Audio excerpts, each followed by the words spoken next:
Africa is open for business, and the American businesses are paying attention. Here at the Gallup Building in Washington, D.C., the U.S.-Africa Business Forum is taking place.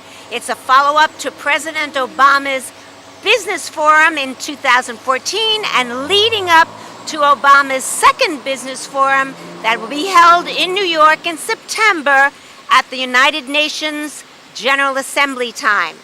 About 150 attendees came to hear advice from panelists from the Chamber of Commerce, the U.S. Department of Commerce, the U.S. Small Business Administration, USAID, and entrepreneurs. Rohanna Wright from Ghana distributes shea butter products through Whole Foods markets and Amazon. She's on President Obama's Advisory Council on Doing Business in Africa. The whole idea is by helping women take a local agricultural product, help them manufacture value-added products like the shea, and connecting that to the market means creating living wage jobs, which helps women do things like send their kids to school, buy food, buy medicine, and essentially increase their standard of living.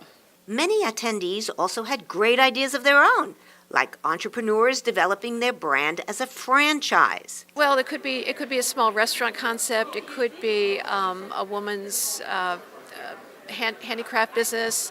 It could be a water system to deliver, fresh water out into the villages. But really the biggest area is in healthcare, and primarily in maternal and child care health. You created this. What's your goal? So I was in Congo when it was torn up by civil war. And the people that gave me the most hope were these young entrepreneurs. They weren't called that then, but these young people trying to find a way out after suffering for 7 years of a civil war. And from that point on, I've been an SME advocate. We found in Africa right now the entrepreneurial spirit is very strong, and we want to communicate that message to as many people as we can. The diaspora plays an important role. We know from the voice of the diaspora who use us that their desire is to invest in and grow their own businesses. Because if diaspora small businesses are successful, they can take that success and leverage it as they partner with the continent.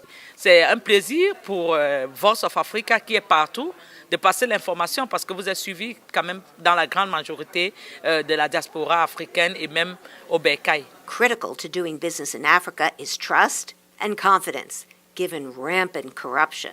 And I've heard really almost astonishing stories of U.S. businesses going in and making an investment and setting up a deed to a property, and then some other person in Kenya can come in and say, I would like you to lose this record of this transaction. Here's some money. Suddenly the deed is lost, the transaction is lost, the money is lost, and there's a problem. Funding is also crucial, but where does the money come from? Oh, well, there's the African Development Bank, for example, and it has different facilities. The World Bank, even within its private sector window, the IFC has certain facilities. If you're looking at the African Finance Corporation, people don't know about the African Export-Import Bank, for example. How are people going to get connected?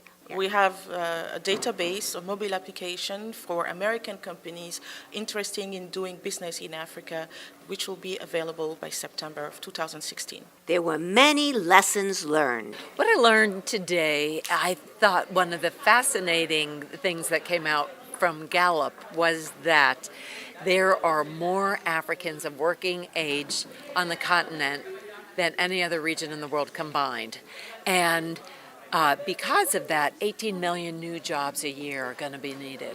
Got a really good insight to really kind of the pulse of what's happening right now with diaspora engagement in Africa. I think there's just so much innovation and vibrancy on the continent in terms of technology, in terms of the arts, in terms of just absolutely everything. And I think it's something that needs to come outside of the continent because it's there.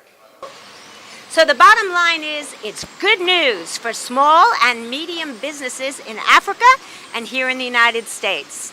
As the African saying goes, if you think you're too small to make a difference, you've not spent the night with a mosquito. I'm Dr. Judy Kuriansky, reporting for Vox Africa here in Washington, D.C. at the Africa U.S. Business Forum.